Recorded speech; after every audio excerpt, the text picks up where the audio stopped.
Crusade has kicked off with a real hiss and a roar, as neither Montpellier or the Guardians of the Crib were able to be separated to take the points in our opening match of round number 8.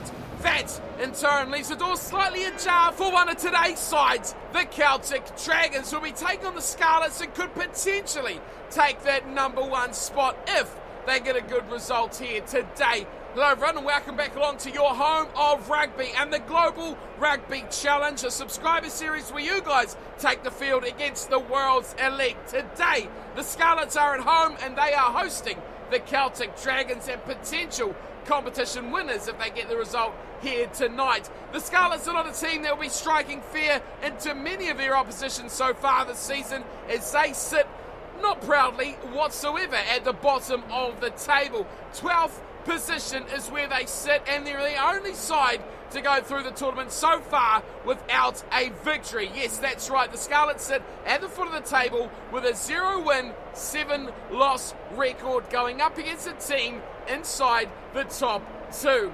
Recent results have been unlucky but also have been poor by the Scarlets. They were just a 1-point loser to the Lions way back in round 5, but since then they got thrashed by Montpellier 43-13, and then they got close, but again not enough against the Guardians last round, going down 14 points to 7.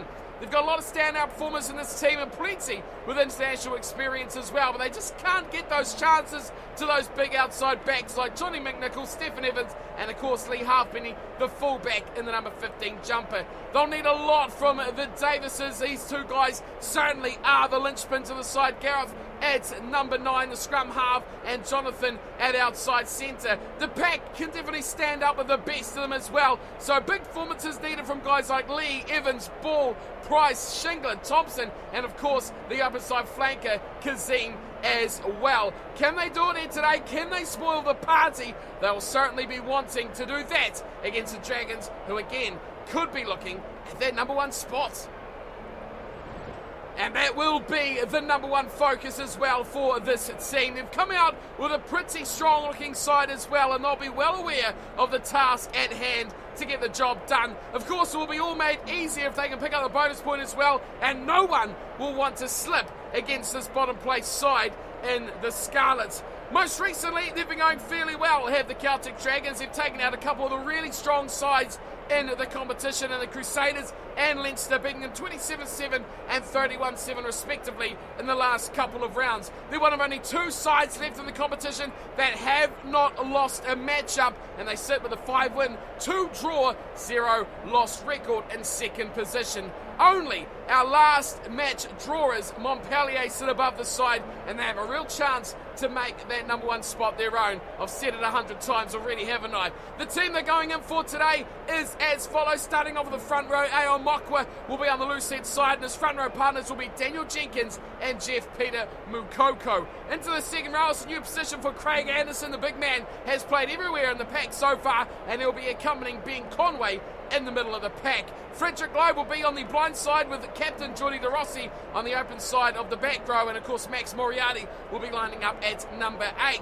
The impressive Shane Campbell will get the start at scrum half, with Adam Conway at fly half. It's a dangerous looking midfield combination as well, with Connor O'Donnell playmaking number 12 and Oscar Connolly, the big running man, at 13. Eamon Shannon gets a start on the left wing with Fernando Javier Calvin on the right, and the impressive as well Thomas Shelby, one of the real standouts for the Dragons this season, will be in the number 15 jumper, where he first burst onto the scene. The task is at hand. The 2 teams know what is expected of them. Who will come out the stronger? The Dragons really will have a lot to play for here tonight. And they have been impressive in recent weeks as well, so the early bookies will be having this certainly going the way of the visiting team. The Scarlets, of course, playing in the red, the Dragons in the 2-tone of green and blue. We are set to get this one underway. It'll be Connor O'Donnell, the inside centre with ball in hand, regular kicker for the side as well. Ready to get it underway as the ref calls the 2 captains. Underway we go. O'Donnell to the right-hand side, and this round 8 clash between the Dragons and Scarlets is underway, and it's a well-taken ball from Rob Evans as well. That gets an early possession to the Scarlets. They look to go to the short left-hand side, and it's taken down in a thunderous tackle. Samson Lee looking to play it short to Hadley Parks, who was, well, quite simply smashed, and a big tackle there from Daniel Jenkins. It'll be a scrum feed now for the Dragons, and Shane Campbell, who, as he said in the preview there, has been looking very impressive for this Dragons side. It's a twisting scrum, it's very messy. The Dragons do straighten up, but no, the Scarlets put in a really late shove, and it's hit back, but not enough, and the Scarlets will get it out. Davis goes away, and nice ball to Patchell, getting it to Parks, and Hadley Parks kicks into the wind, and waiting at the back there. Shelby, he's done well. Excellent work there, and they spread it through the back line, looking to get it away from Conway. And it's an injury. First injury of the season. Ben Conway will go off. That looks like a rib. Well, that might be what they call a real rib tickler, as now it looks like he's holding his shoulder, so the pain seems to have increased up the body, but the replacement will be coming on regardless, and it'll be in the place of George Withers, replacing Ben Conway, and just one real phase after the last scrum, and we're having another one packed down. Once again, Campbell feeds in. He'll be hoping this time his pack can stand up to the pressure. It's a better one this time. They're waiting for it at the back. Max Moriarty, is he going to go? He does. He takes off the back and splits a little hole in the defence as well. Two defenders drag him down. It's a good little play off the back. Here is Frederick Loeb going short to Conway. Conway! Great run there, and he squirts it out. Anderson picks it up. Here's the replacement with us on the field, loses the ball, and a big turnover now for the Scarlets, who could lose it straight away. Big hit there, and a big turnover. The big battle, the breakdown is there, and it's back for the Dragons. Mockwick gets a great little ball, and here goes Conway. Conway down the left-hand side, puts on Shim at the top. He's got Conway with him, and he's got Connolly, and Oscar Connolly will be in. Great start by the Dragons. They've had a little bit of bad luck, but that was an expert break down the left side, and one Conway departs, the other one steps up, bends off the field, but look out for little Adam Conway. He sparked this down the left-hand side, a little chip over the top, didn't have too much support, but he found Connolly, very well played on the inside, and the big man in the outside centre position launched himself straight to the sticks, and a desperate attempt from Lee Halfpenny, not good enough to stop the big 13. Great play there from Conway, and he just did enough to get away from the desperate grasp of the tackle of Hadley Parks. But a great pass as well, inside he went, and that man on screen now, Oscar Connolly, very good player, and he's showing his worth here for the Celtic Dragons, not for the first time this season.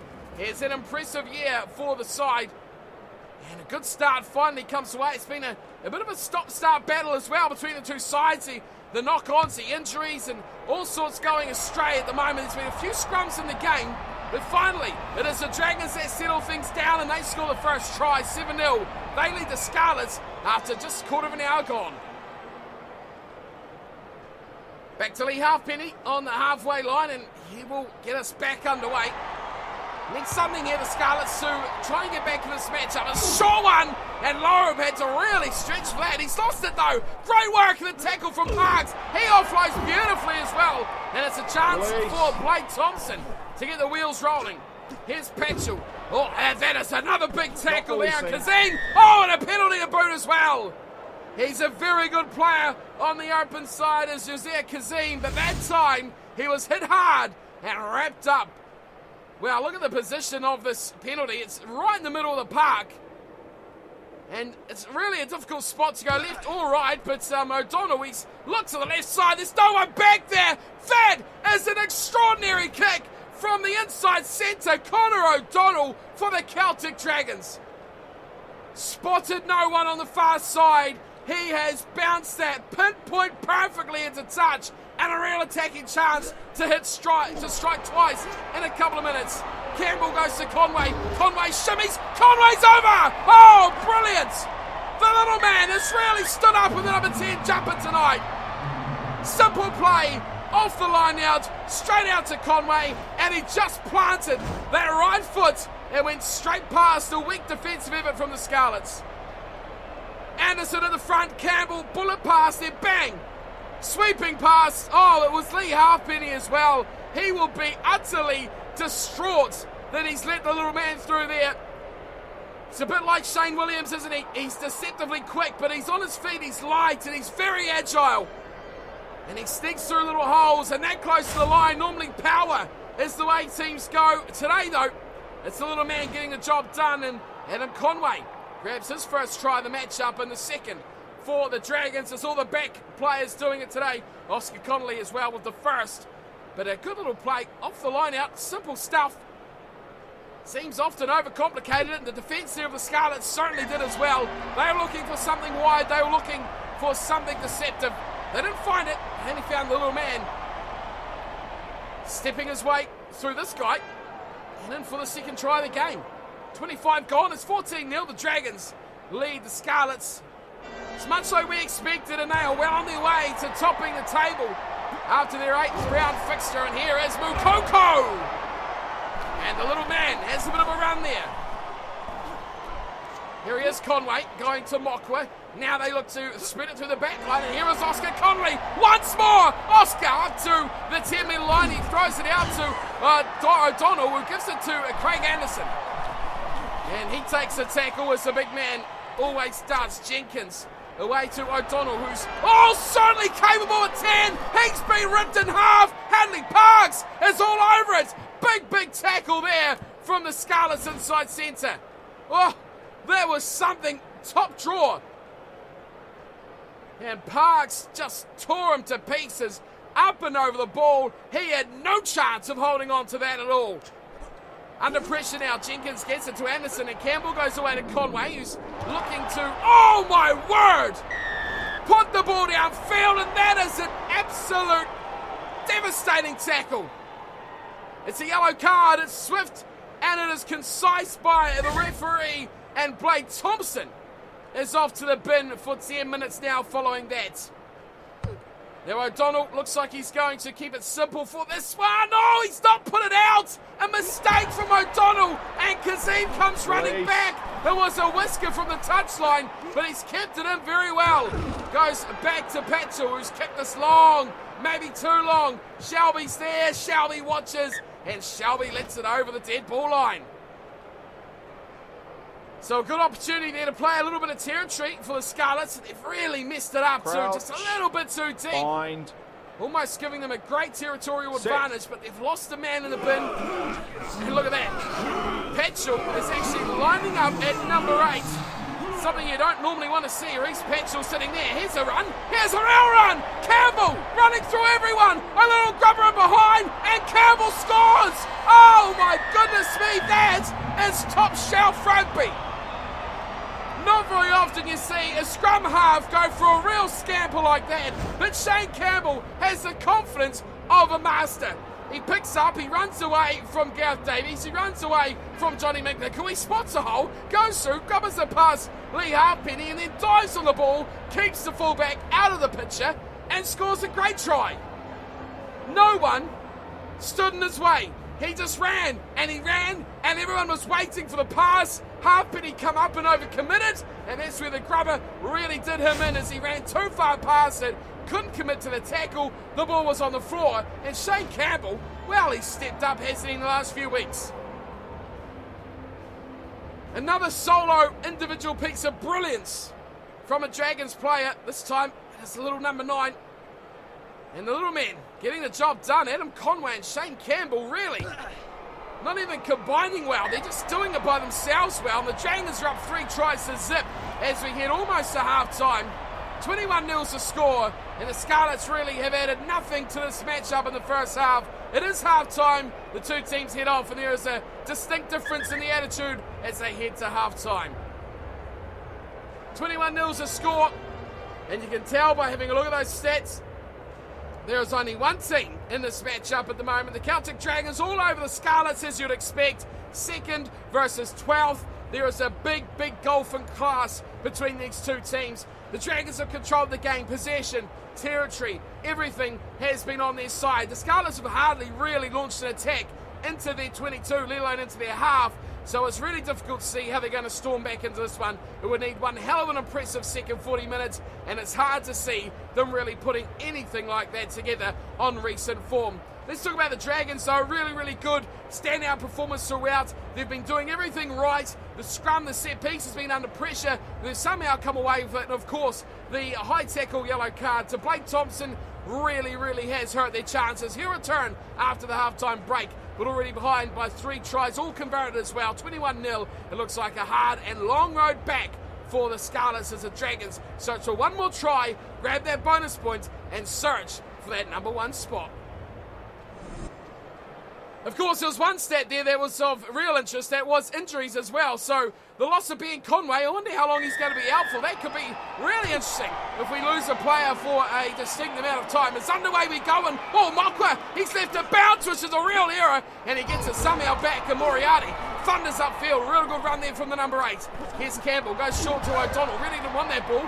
He was protecting the breakdown, and he's almost lost it with that play as well. De Rossi, away to Withers on the field as well. Here's Connolly, Oscar Connolly on again, fires it wide to Mukoko, and he is gone. Jeff Peter Mukoko runs away from McNichol, and there goes the bonus point try. Well, he's a little man, but he's powerful and he's quick.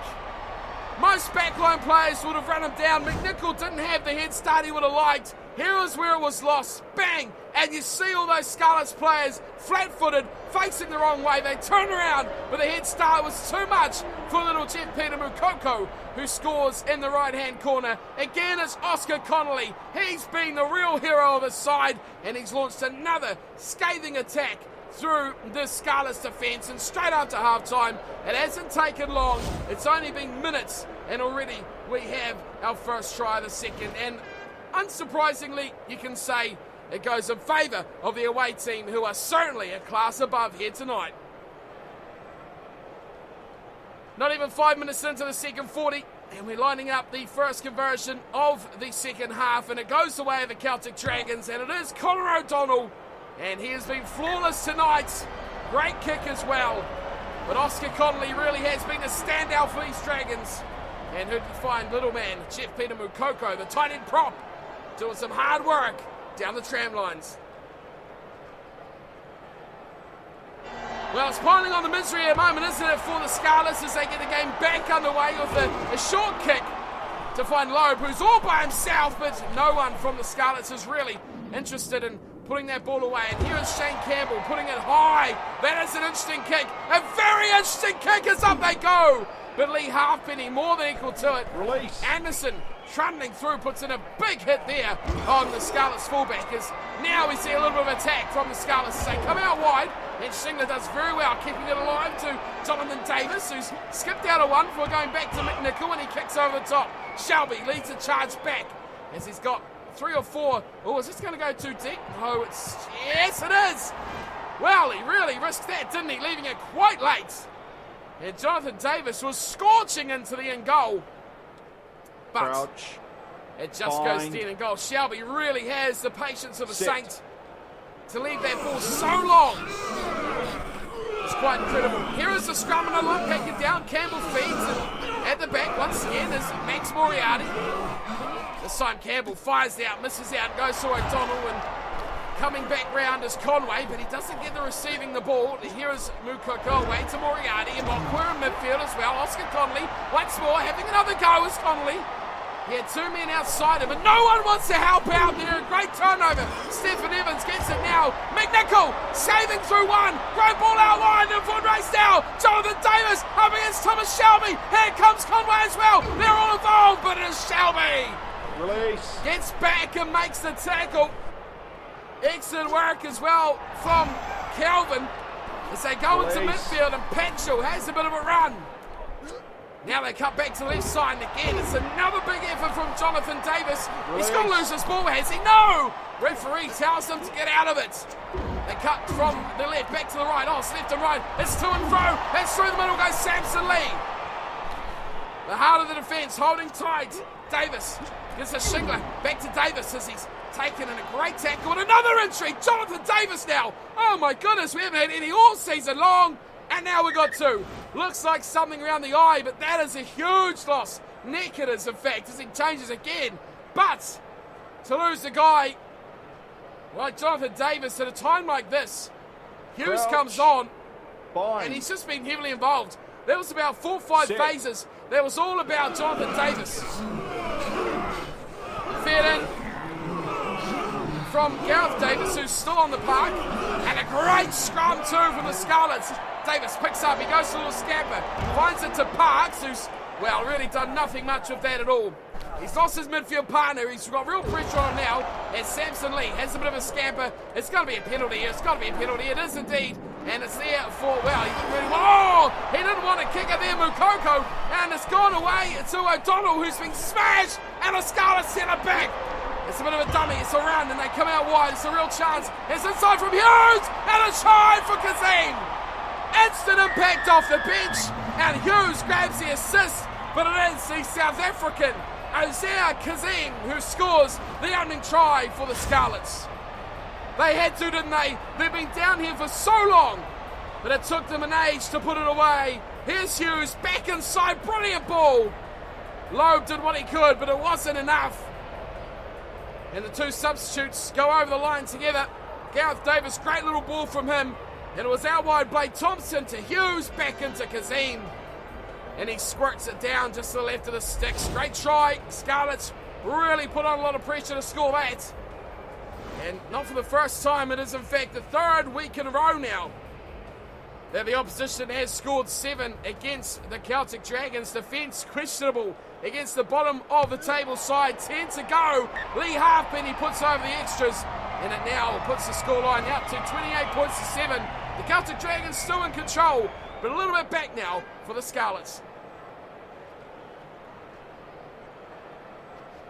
Back to O'Donnell, who really got pasted as he tried to clear his lines. Question marks here over the options for kicking, but on they go. They've got the 4 tries. They're comfortable in the lead, and it's a great take from Parks. Hughes fires it out, and Shingler gets a short one away to Blake Thompson, and turned over. Jenkins on the hooker. Daniel Jenkins going to the line. He's pulled down. Good tackle, Halfpenny. Needs some helpers in green. Gets them finally. Campbell, huge dive pass to Loeb. That was surely offside, but the referee lets it go. Turnover. Oh, Kazim, he's in everything. Oh, great pass from Evans, and now Hadley Parks running alongside Shelby. Shelby gets him on the inside. Great fend, and that was about 3 defenders to put him down. And the Scarlets fire it back, and they will keep hold of the ball. It's a short one to Price, who turns it to the left side, and again another chance for Lee. Goes out to McNichol, and he can't get away. Well, Stephen Evans and Hadley Parks combining nicely on the right-hand side. But the ball out to Johnny McNichol really isn't finding any luck at all. So line out to Daniel Jenkins and the Celtic Dragons, and it's the man off the bench and Withers who drags it in, and now it's another little run there from Adam Conway. Here's Campbell. Are they going to keep playing? They do. It's Loeb. Oh, there's a huge hole here. There's an inside ball on hand if he wants it. Oh, another high tackle. Oh, that is not nice. That is dreadful. This time it's Stephen Evans, and the frustration of the Scarlets is overflowing at the moment. Off he goes. Another yellow card, and that will see him out for the match. Well, what do they want to do here, the Scarlets? They've got a few, the Dragons have got a few options. A shot at goal will end it, but no. O'Donnell says we'll have a bit of a run. Campbell, wide for Calvin. Calvin, the little man, tries to force his way through on the right-hand side. Hasn't had much luck out there, Calvin. Mukoko to Jenkins. The way to Anderson, who puts the foot down. And Craig Anderson, one to beat. Can't get away, and the ball's into touch.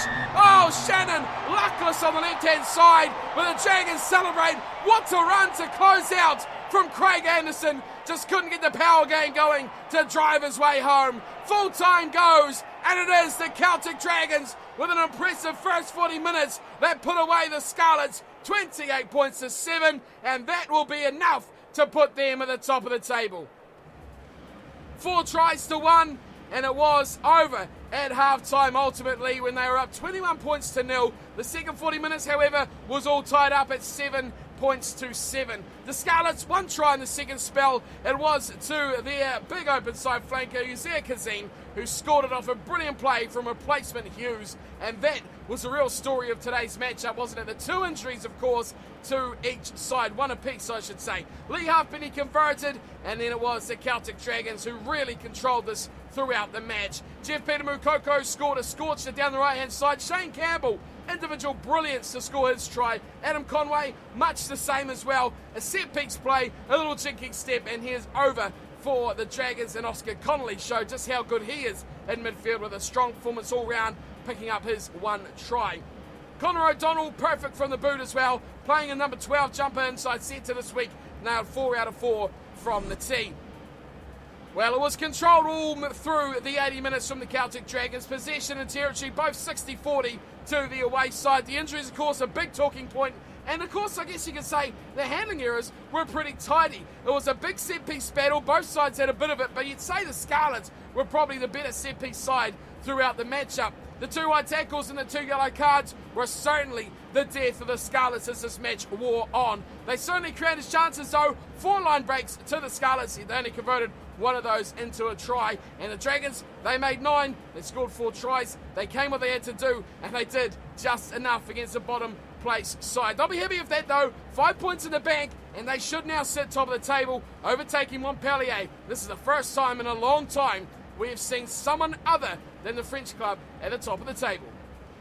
Well, there you have it, folks. We finally have a new leader in the Global Rugby Challenge. Well, Montpellier, you've been very impressive throughout the season, and to be fair, you've played 1 subscriber side and you have not lost to them yet. So that is always a positive, that we may see them bounce straight back into round number 9. But for round 8, however, it will remain the Celtic Dragons on top of the table, a 2-point lead, just pretty much thanks to not losing, but in case having 2 draws instead. The Guardians of the Crib, who are 6-1-1, sit 3 points adrift, and that is purely for bonus points. You see the Dragons and Montpellier at the top with 4 bonus points, and alongside the All Flakes really are the best of those bonus point sides. The Flakers struggling for bonus points this season, just a 2, and of course the Guardians just the 1. Really is becoming a tall tale to tell of how these sides are going. Dragons, though, scoring points for fun, almost 50 points more than the second highest scoring points differential of the All Flakes. So that really tells you a story of how this season is going, and deservedly so. They sit at the top of the table. Guardians in 3rd, All Flakes 4th, and the Flakers in 5th. Those last 2 sides still have to play and could potentially go up equal with Montpellier or 1 point above into 2nd. But it won't change now, though. It will be the Dragons who will sit top at the end of round 9. That is all that's really happened in the fixtures since the last matchup. The last 2 games are both subscriber sides involved, so it is the Crusaders hosting the Flakers and Leinster hosting the All Flakes. The only AI match was Castres over the Saracens, and the Chiefs just pipping the Emirates Lions as well. So a couple of good lower mid-table wins there for the Chiefs and Castres in round number 8. So a couple of big ones still to come this week, however. The Crusaders and Leinster, certainly not bad sides. You see there 6th and 8th. Certainly you wouldn't expect them to be that low on the table, but it's very, very congested in that area, and a win for any of those sides could really change the outlook of this table. So really is a lot to play for those teams down in those mid-table spots. But that is it for me today. It is a great performance by the Dragons that sees them go top of the table like we thought they may well do at the start of the matchup. I'll see you all for the next match, which is the Flakers away to the Crusaders. That should be a cracker as well. The Flakers certainly do need a really big performance because they have been lacking in the last couple of rounds. Hope to see you all there for that one. Thanks for tuning in as per always. And if you have enjoyed the video, do not forget to hit that subscribe button so you don't miss the rest of the subscriber series. And of course, if you enjoyed today's matchup, hit the thumbs up as well. It does help out the channel quite a lot. So thank you everyone for tuning in, and I'll see you next time. It is the Crusaders versus the Flakers. Until then, take care. And just quickly before I head away, I did forget to have a look at the injury. So it's bad news for Ben Conway. Sorry to say, you're going to be out for 22 days, which is going to be probably around another 3 rounds or so. Unfortunately, there's only about 3 rounds left of the competition, so hopefully, Ben, again, you may be back for the playoffs. Hopefully. Very, very hopeful about this one, aren't we? Ben Conway out for 22 days. That's all.